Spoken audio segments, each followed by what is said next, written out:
to decide today, which Yeah. way are you guys leaning? Yeah, no, this is a very good question, very real question that comes up regularly because we do consulting with customers on release engineering to this effect. Today we have, I would say, one really mature strategy for how we do release engineering, and that is still Codefresh. We've spent a lot of time this year working on a Jenkins solution because Jenkins is still pretty popular in enterprises.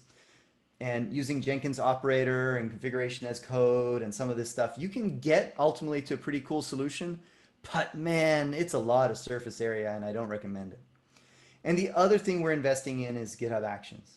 So let me compare and contrast Codefresh with GitHub Actions, and I think that'll help you in your decision process. So there are a lot of things that Codefresh does that I've just taken for granted, having used it for the last few years, and it makes things very easy. One of those things is building an image in one step, maybe building multiple images in one step, parallel, and then running those same images in the next step. Can't do that with GitHub Actions. So you got to decouple those things. But it's a really nice flow, like build the test image, run the test image. And the other really nice thing that Codefresh makes it easy is to run a Docker composition. So build your test image, run a composition that validates the test image as the next step. I think that's really nice. Also not that easy to do using native steps in GitHub Actions. GitHub Actions ultimately run on a VM. Ultimately, you can script whatever you want, so you can achieve more or less the same outcome. But I like the declarative steps of the workflows in a GitHub action, and I don't want to rely on shell scripts as much as I would. And for Codefresh, you get that out of the box.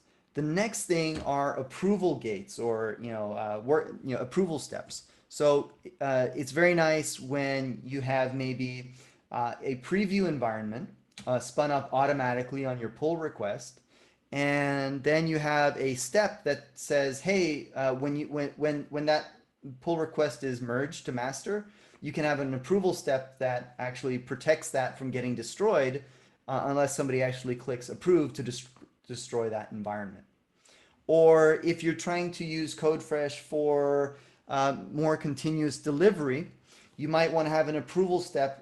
So when you merge to master, what happens is it automatically deploys to a master environment, for example, or main environment. And then it automatically has an approval step after that and queues up a deployment to staging. So then I click approve and bam, it automatically goes out to staging, and now there's an approval step to go out to production. And approval steps are really nice, and approval steps don't exist in GitHub Actions. But if that's not a requirement for what you're building, then GitHub Actions is maybe an acceptable thing.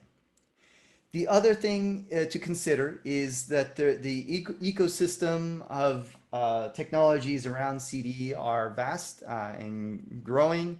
There's Argo CD, there's Go CD, there's Flux CD, there's Spinnaker, there's Harness.io, and the list goes on out there.